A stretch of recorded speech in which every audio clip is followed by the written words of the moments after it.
To work Tunisian crochet in the round on a double-ended hook, you will of course need a double-ended hook and 2 balls of yarn, one for your forward pass and one for the return pass. Work the number of chains the pattern you are following calls for in your main color. My main color will be gray. For this tutorial, I will work 30 chains.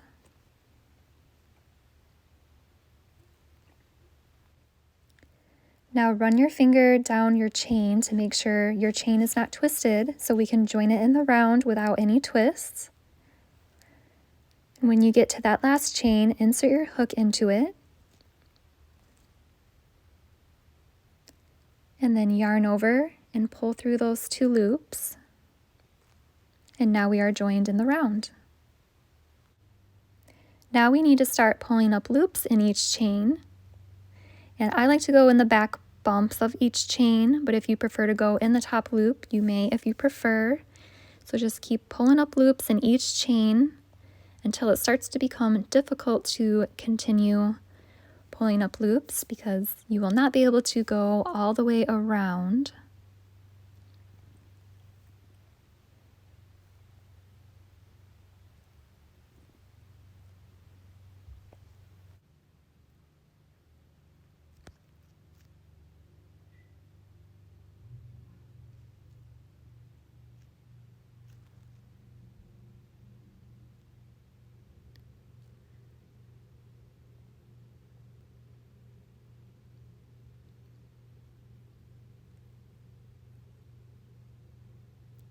All right, once it starts to become difficult to continue pulling up loops, slide all of your stitches to the other end of your hook and then turn your hook.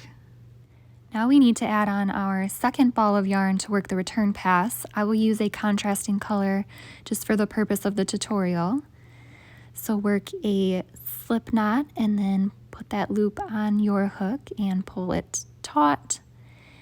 And then yarn over and pull through that loop and the next one. So you're pulling through 2 loops and then repeatedly yarn over and pull through 2 until you just have a few stitches left. And you may use a contrasting color if you'd like to make some fun color work, or you use the same color if you want to have a solid color for your project. So keep working the return pass, and I like to stop once there's just a few stitches left. And then I move my work back to the other end of my hook and then turn. Now we are back to working with our forward pass. So continue pulling up loops in each chain.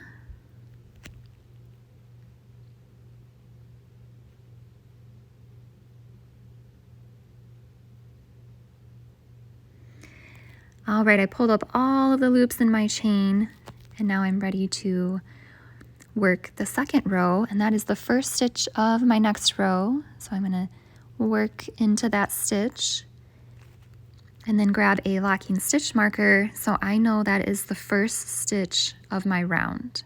And then you will just keep moving that stitch marker up each round that you work so you know that that is your first stitch of each round so you do not lose track.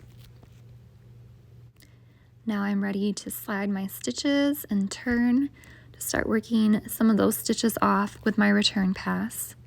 So when working in the round on a double-ended hook, you're just working back and forth with your forward pass and return pass on each end of the hook.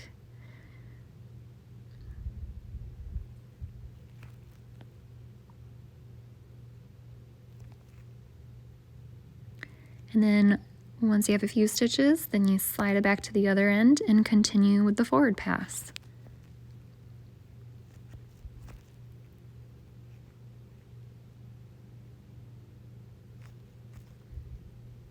Now I will show you how to bind off when working in the round on a double-ended hook. So this next stitch is my first stitch where my stitch marker is. So I'm going to remove that. And then you work 2 stitches. And then you work a slip stitch. And then work into the next stitch and a slip stitch. So you keep working into working slip stitches into each stitch all the way around.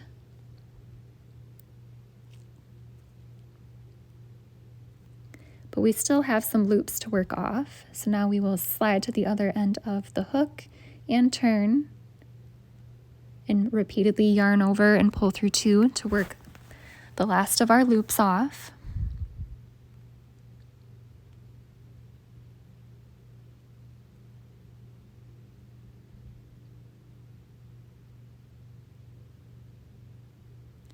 And then I just have 1 loop here, so I'm gonna pull that loop, and then I'd cut my yarn, but I will be reusing this yarn for another tutorial. So for now, I'm gonna just put a stitch marker in it. And now I can continue working slip stitches in each stitch all the way around.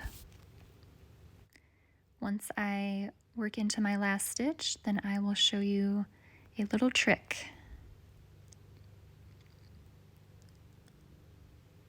So I'm almost to that last stitch that I need to bind off. Then I need to get that stitch marker out of my way. Normally you would have cut that yarn. So there's the last stitch I need to bind off. But now we have kind of a jog. So there's a little trick that we can use to make an even join.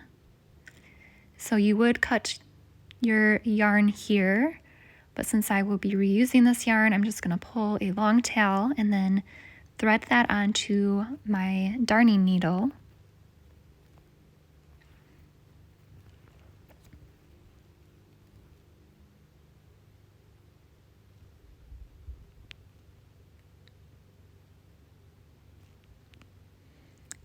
And now we are going to go through that first stitch we slip stitched to bind off, going through both of the legs of that V on top. And then we are going to go back through the stitch we came from, just through the back leg of that V. And that will give us a smooth, even, seamless join.